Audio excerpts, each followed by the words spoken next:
All right, let's continue. First, they mentioned a study where they took the participant, told them to hold a digit number in their memory and to remember it, and then while they were told to hold that number in their head, they were offered to either eat like a cake or a salad, and then they repeated the experiment with people who were told to remember a 2-digit number and asked to eat a cake or a salad, and the people who remember the 7-digit number, I think that I can't remember how much the probability was, but the percent of people who chose to eat the cake with a 7-digit number was I think 30% higher than the people with a 2-digit number. And now obviously some of these people, they would have chosen the salad either way, or some of them would have chosen the cake either way, regardless of whether or not they were remembering the number. But the point is, the part of the brain that controls memory or processing power or whatever also manages our self-control and discipline. Is the point. And now you could say that it's the brain power needs sugar and whatnot, but that may only apply if you're actually using a lot more brain power. But this one's a bit more of it's rather than consumption, it's percent attention occupation. Okay. Next, there was an experiment with scoop sizes. When they increased the scoop, so it was like at the bottom of a hotel, they gave away free M&Ms or something. And then when they increased the size of the scoop, people just ate more M&Ms. And the point is, people measured how much they ate in the number of scoops rather than the number of calories or number of M&Ms that they wanted to eat or whatever. They would just take a scoop and they eat however many there was. And this applies with serving sizes too. So larger serving sizes will lead us to eat more. Larger scoops lead us to scoop more, and so on. And they found this also applied with dinner plate sizes or whatever, basically, I guess. But yeah, point is, this probably doesn't only apply to food either, but you get the idea. Anyways, I'm just sharing these kind of studies because I find them interesting. Behavioral psychology, I think it's called. The name makes sense and matches to me, but I do find these details kind of interesting. 68% of people said that they would drive 20 minutes. 68% of participants, a set of participants, randomly selected. Probably not 68% of people, but it shouldn't be too far off. They said that they would drive 20 minutes to save $5 on a $15 purchase, whereas only 29% would do so for a $125 purchase. And now the point isn't really the percentages, but the point is how big the gap is. And when the gap is this big, it can't really come down to sample size or anything. And the point is because it's measured in... we don't think of it as saving $5. We think of it as a relative amount. So, because we have different mental accounts for different purchases or different aspects of our life. For example, we may have a single mental account for, and when I say account, it's like an accounting book, right? You and the bottom line, and you calculate it, and you compartmentalize these different sections of your net worth, basically, rather than just saying $5 is $5, is the point. And so also big purchases can tack on expensive, as in overpriced, add-ons that seem small when compared from a relativistic standpoint. So, for example, if you eat at a very expensive restaurant, then you're more likely to get like a $20 sauce than if you were to eat at a cheaper restaurant, even if it's the same sauce or something. I mean, that's not really That's not the best example, but the example they used was like cars. They can throw things onto car purchases. You can see it with hotels.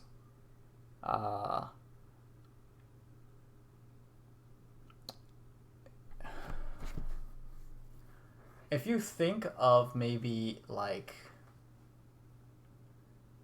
I mean, food at movie theaters doesn't really count because it's not because it's expensive, but it's kind of because they said it that way, so that you can't bring outside food and drink. I'm trying to think of examples I can think. Like, if you were to have, I mean, it's a pretty self-explanatory concept, but I don't really buy things often, so it's hard. But it's a bit similar to the anchoring effect, I suppose. But like, let's say you have this. I'm just gonna use game as an example, I guess. If I guess it's a bit similar to the sunk cost fallacy. If you've already spent $10 on a game, you're more likely to spend an extra $2 or $3 on another purchase than to spend $2 or $3 for the first time on a different game. I guess I don't know. It's hard. But I mean, the base example makes sense. I'm sure when you heard the example or the study, you already went, that makes sense, probably. Because like a lot of the things about behavioral psychology is, first of all, we usually aren't that surprised by conclusions because we're also humans. We observe patterns in ourselves and in others. Other thing about behavioral psychology, very interesting, is that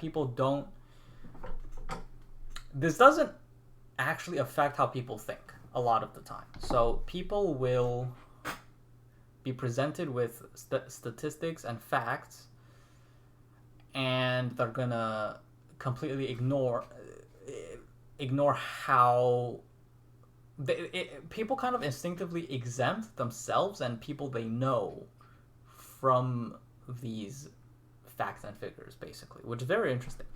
Even if you ask them, do you think this affects you or the people around you, they'll say yes. But when they go back, they don't actually. It's hard for me to describe because I don't actually understand it that well, which is the entire point of me taking notes and repeating them. But they always talk about how the most difficult thing about behavioral psychology when teaching them is that the students don't actually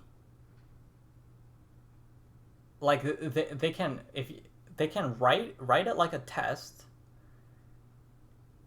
Like if you ask them the questions, they can repeat the facts and figures, but when it comes to social interactions or looking at other people, it's as if all of these facts disappear. So it's as if the study of the information is completely separate from seeing this information in other people. When you see the people, you see the information and you go, okay, yeah, I can see how that affects people. But when you see humans, you don't actually go, okay, yeah, these apply to them.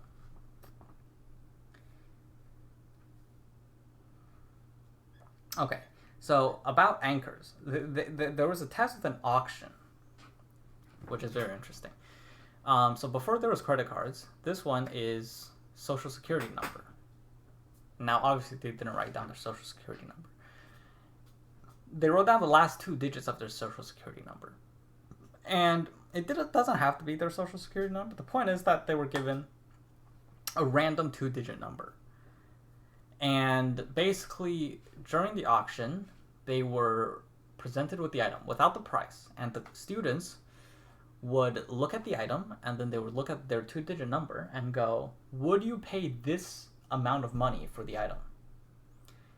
And then if they say no, they ask, how much money would you pay for the item?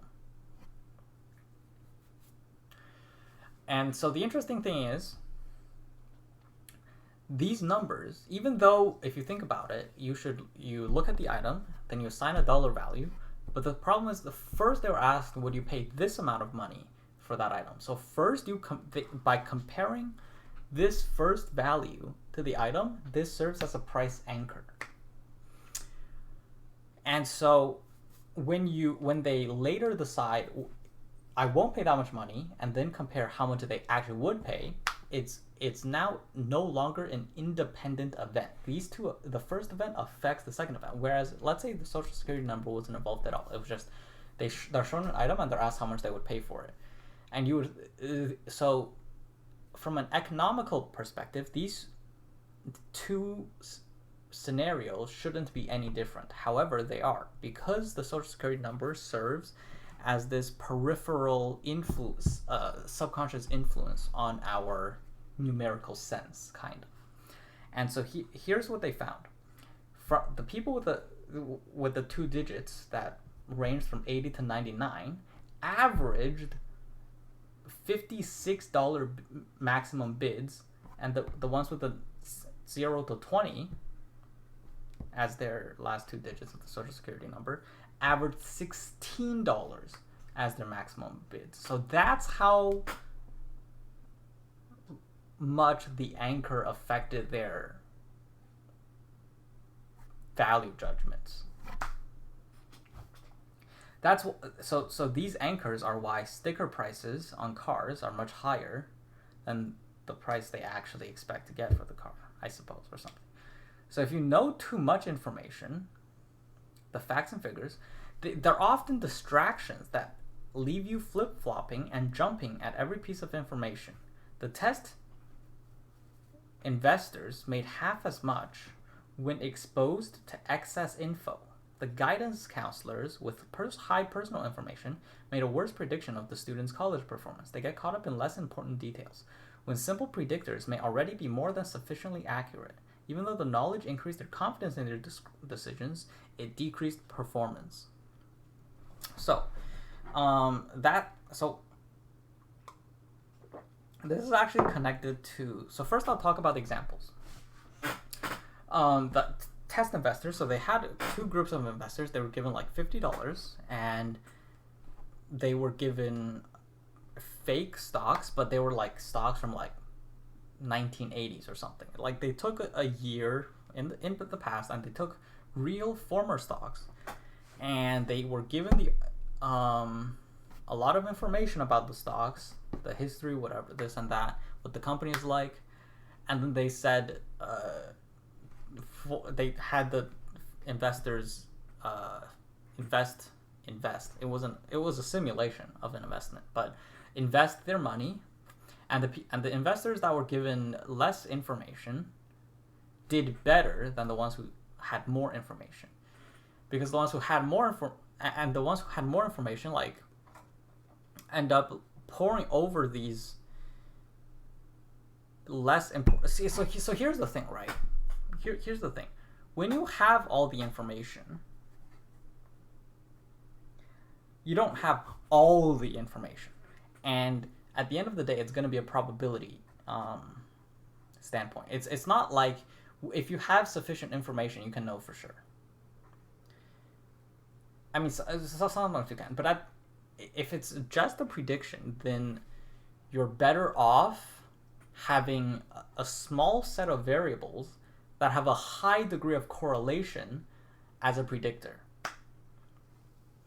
And the second example was there was guidance counselors. They were given like their test scores. They were given time to interview the students. They were given they spent a bunch of time with the students. They got a bunch of information, and then they were told to predict how they would perform in their subsequent few years. And so after spending all this time, they became extremely confident, and they performed worse than the second set of counselors, which were only given their entry, like a set of tests that from like their previous year or from their entrance exam or whatever. It wasn't an entrance exam. It was like an SAT. It wasn't the SAT, but it was a standardized test that was related to their university process, and this was a much better predictor than the ones who knew the students really well. And the main point is that when you're given, when you're told to make a prediction, and you have you're given a pattern with a high degree of correlation, you can say, okay, I'll just use this as my predictor. Simplify your heuristic. The point is, as long as we have a simple heuristic that works most of the time, that's going to be better for our predictions than to pour over the information. And because there's going to be a lot of data that affects our judgment one way or the other, such that it does not improve the correlation of our information to the future outcome.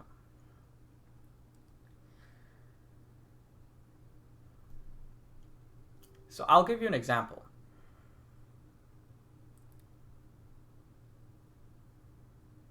Someone who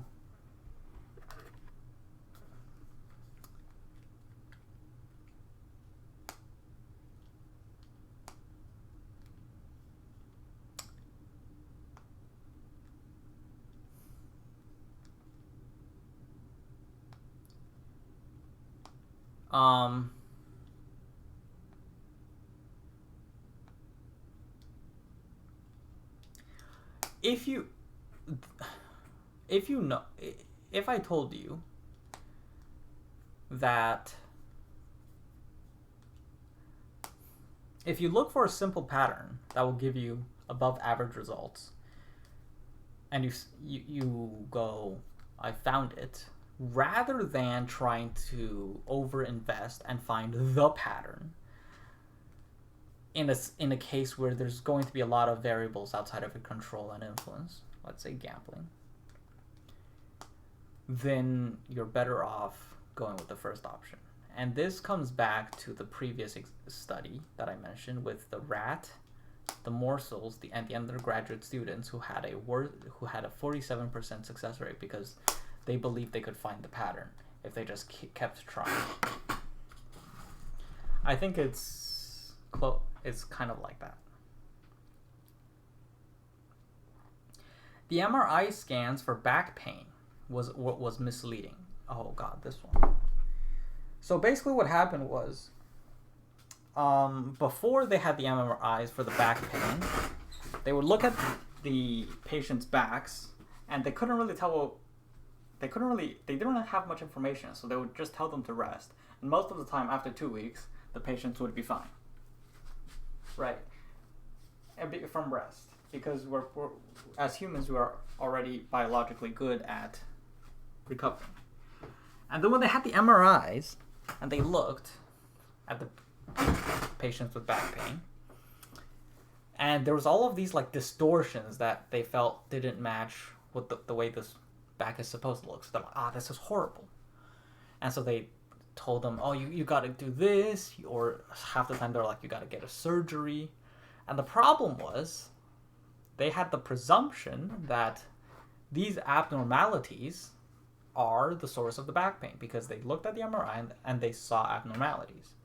The problem was they didn't compare it to a set of people without back pain and go, they have it too. Maybe this isn't the cause for the back pain. And so what the truth of the matter is that they, as a test later, they took a sample of 100 people who didn't have back pain and sent it to these same doctors, and the doctors had I think 68% of them recommended surgery or something. And it was something ridiculous because they look at it, it looks abnormal, and they go, that's terrible. But they didn't go compare it against a control group of people without back pain. So we located it as we located a relevant information, and now we believe that must be the cause of the problem. Okay. When we think about committing moral transgressions, our amygdala activates and makes us feel bad. Psychopaths have a broken amygdala. For moral issues, the negative feelings come first, and the reasons are made on the fly.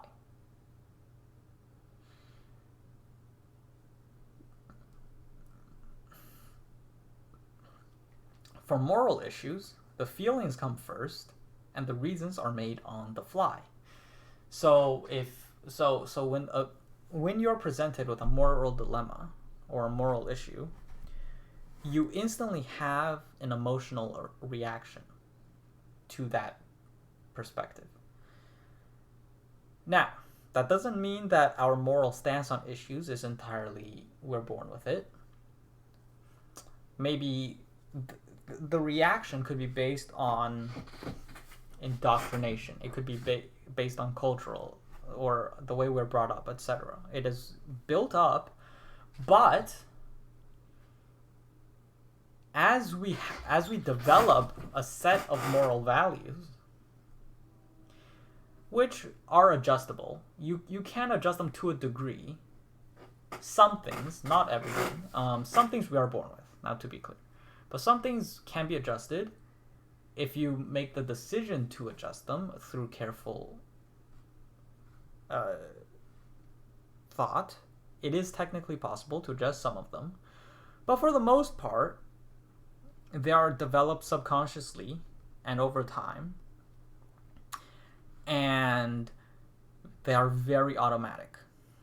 And the point is, when we disagree with something morally, it's because of the emotional reaction we have to the proposition.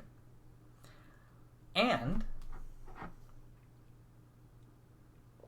when we are asked why we think it is bad, then we create reasons. We rationalize why it's bad. That doesn't mean the reasons are invalid. Perhaps the reasons are valid. But even if it's a situation where all of the reasons we think of naturally are refuted, we will still believe that it's bad.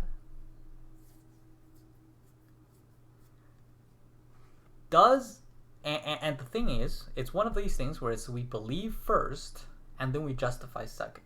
Is that a problem? No. It's just a scientific observation they've made. Do I think that means that you should analyze why you believe it's bad? Not really. Not always. Sometimes. But the thing is,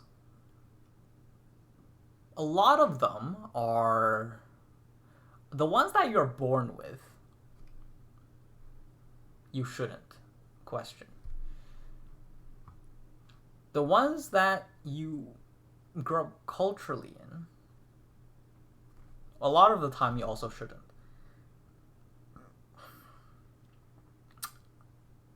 Unless it affects your life. So,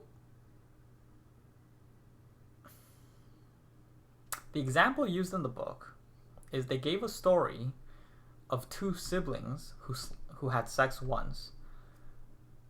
And then they said it was on vacation, they only did it once, they never did it again, and improved their relationships after. They used substantial protection. And we, as humans, still believe it's wrong, no matter how the book embellishes it. And when we are asked why we think it's wrong, this is the example they used. We say reasons like it's bad genetically, but they use protection, and siblings shouldn't do that. At the end of the day, it boils down to our belief that siblings shouldn't do that. And I don't care what you say, I still believe that. But the point the book was making is simply that even if all the reasons are refuted, then we just delve back and say it's wrong. But for the sake of debate, we have to, or discussion, we feel that we must rationalize it. Now, of course, I'm not saying you should question your belief.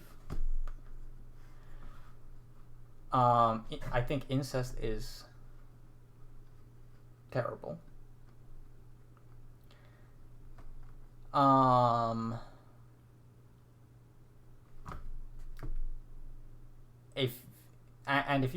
If you say, I don't know. Here's the thing. Okay, I'm gonna pause the notes. This is gonna be my last note.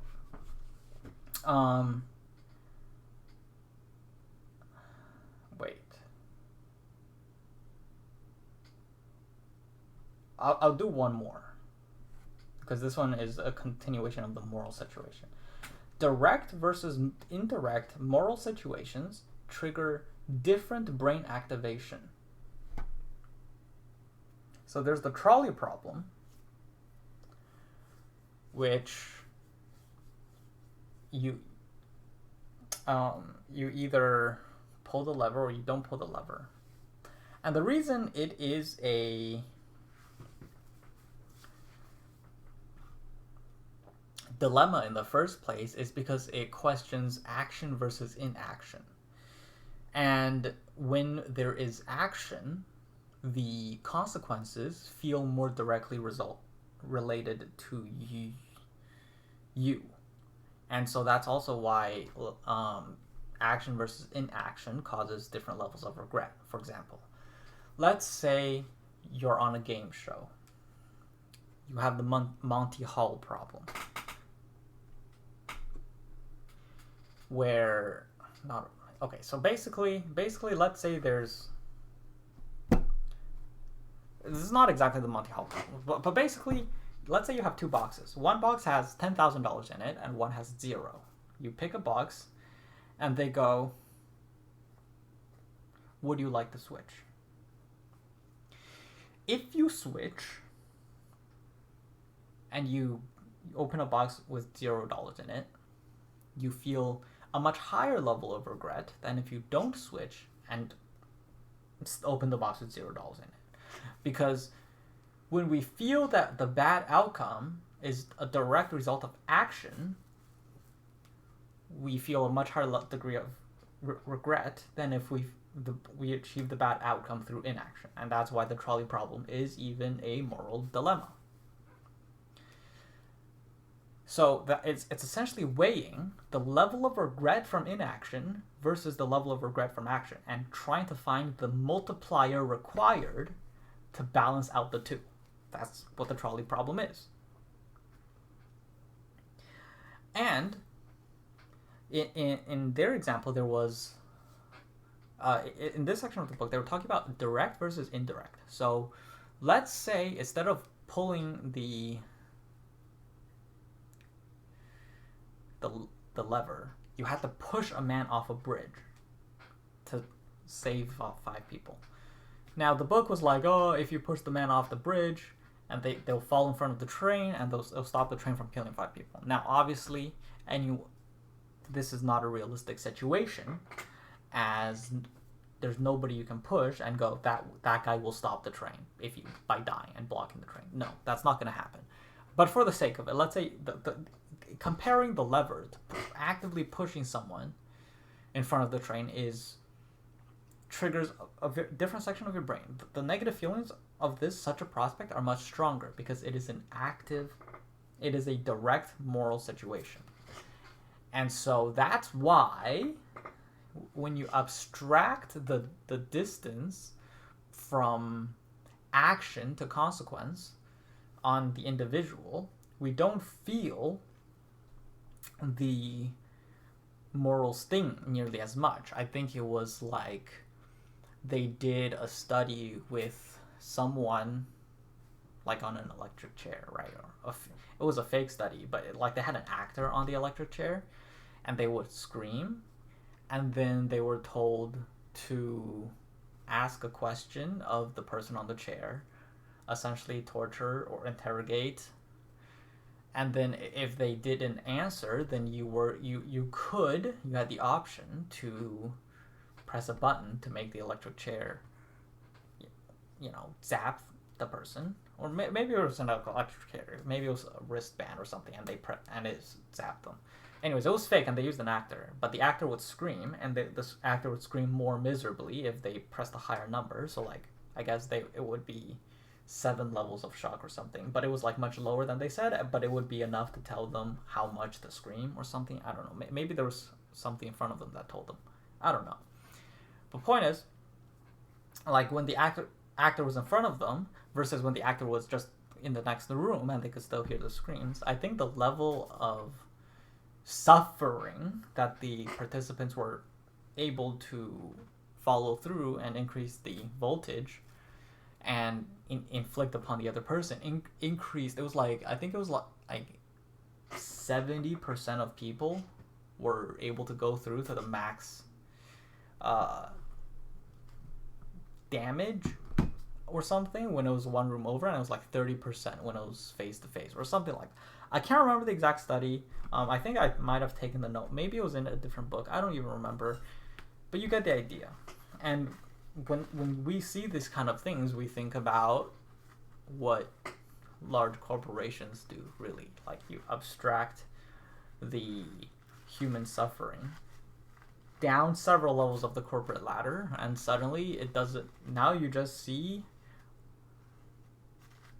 well, if we lay off 100 people, we make more money, or or something.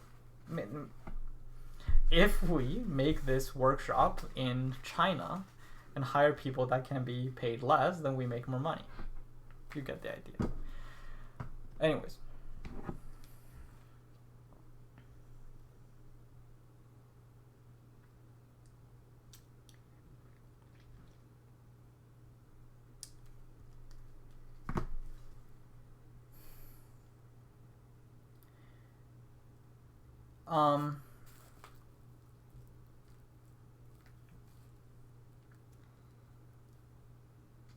As for, yeah, okay.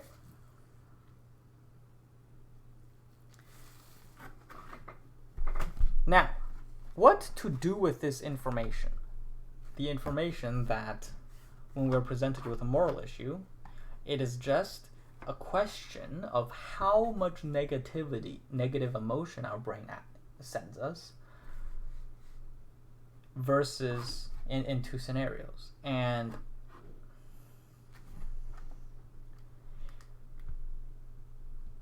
that the reasons we don't like it, we just make up on the spot.